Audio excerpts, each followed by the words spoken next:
عرفت أشغال الملعب الكبير للحسيمة المنتظر تشييده تقدما ملحوظا في أشغاله، حيث من المنتظر أن يكون بمواصفات معمارية وتقنية عالمية بمبلغ مالي بقيمة ستناهز 25 مليار سنتيم، موزعة بين البناء وتجهيز الملعب، فيما تمت مراجعة سعة هذه المنشأة من 30 ألف متفرج إلى 13 ألف متفرج.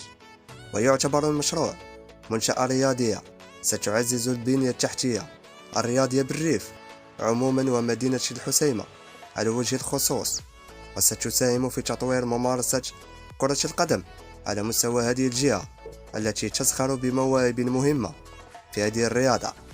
ويتم تشييد الملعب الكبير للحسيمة على قطعة أرضية مساحتها 20 هكتارا بجامعة أيت قمرة بالقرب من المنطقة الصناعية.